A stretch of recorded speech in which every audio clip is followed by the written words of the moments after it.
খুব সোনকালে ওলাব বাবা। আজি চাইকেলখনকে লৈ অকণমান গাঁৱৰ ফালে চাইকেলিং কৰিম, লগতে ভিডিঅ'টো শেষলৈকে চাই থাকা। তেতিয়া যোনসকলে ৰানিংটো অহা নাই তেওঁলোকক কৈছোঁ, যোনসকলৰ ৰানিং অহা নাই তেওঁলোকক কৈছোঁ এনেকৈ চাইকেলখন ল'বা, প্ৰায় 10-15 কিলোমিটাৰ আপ ডাউন কৰিবা লাহে লাহে হ'লেও। ল'ৰা হওক ছোৱালী হওক, যোনসকলৰ ৰানিং অহা নাই। আৰু যিহেতু আগন্তুক আসাম পুলিচ, আসাম ফৰেষ্টৰ কামাণ্ডো আহি আছে, তো আজি আপডেটটো হৈছে আসাম কামাণ্ডোৰ ওপৰত।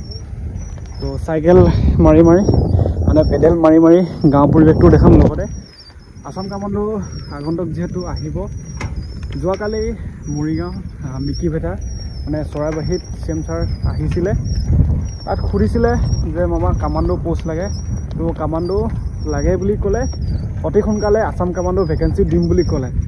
তো এতিয়া বৰ্তমান আসাম কামাণ্ডো আহিব, কিন্তু আমি ফিজিকেলৰ কাৰণে সাজু হ'ব লাগিব। যিহেতু ফিজিকেল কেনেকুৱা ধৰণৰ ষ্টেপ বাই ষ্টেপ, বয়সৰ পৰা ধৰি হাইট কিমান লাগিব, তো A to Z oil viva কেনেকুৱা, তো সেয়া ভিডিঅ' মই লৈ আহিম। তো আসাম কামাণ্ডোৰ ভিডিঅ'টো হৈছে যিহেতু CM ছাৰে ক'লে আসাম পুলিচৰ ABP কনষ্টেবলো আহিব, লগতে ফৰেষ্টৰ আৰু লগতে আসাম কামাণ্ডো যিহেতু সোনকালে আহিব বুলি ক'লে, এতিয়া সাজু হ'ব লাগিব ফিজিকেলৰ কাৰণে। তো ফিজিকেল যিহেতু ৰানিং আছে, লং জাম্প আছে, চিন আপ আছে, 100 মিটাৰ আছে। ছোৱালীসকলৰ ৰানিং, লং জাম্প, 100 মিটাৰ আসাম কামাণ্ডোৰ কাৰণে।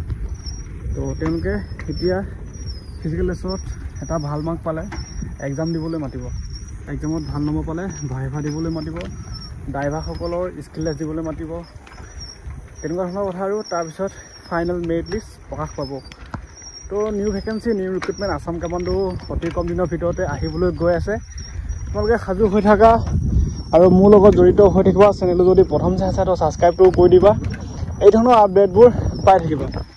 আজি ক'লোঁ আসাম কামাণ্ডো আহিব, ল'ৰা হওক ছোৱালী হওক, লগতে আসাম ফৰেষ্টৰ ABP কনষ্টেবল সকলো ৰিক্ৰুটমেণ্ট প্ৰকাশ পাবলৈ গৈ আছে সেই নৱেম্বৰ। আজি যিহেতু 2 তাৰিখ, নৱেম্বৰ শেষত দিম বুলি কৈছে, কি হয় আমি চাওঁ। কিন্তু আমাৰ যিখিনি আমাৰ দায়িত্ব যে ৰিক্ৰুটমেণ্ট প্ৰকাশ পালে আমি ফিজিকেল এক্সাম ভালকৈ ক্লিয়াৰ কৰিব লাগিব, তাৰপিছতে আমি ভাল ফল এটা শুনিবলৈ পাম।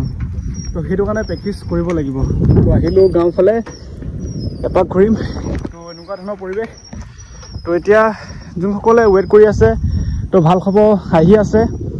তো মোৰ লগত জড়িত হৈ থাকিবা, চেনেলটো ছাবস্ক্ৰাইব কৰি ল'বা সেই ধৰণৰ আপডেটবোৰ পাই থাকিবৰ কাৰণে। লগতে মোৰ এটা ইনষ্টা ID আছে পলাশ আছাম, তাতো গৈ ফ'ল' কৰি ল'বা। তো সঁচাকৈ আসাম কামাণ্ডো নিউ ভেকেঞ্চি আহি যাব, চিন্তা কৰিব নালাগে তোমালোকে।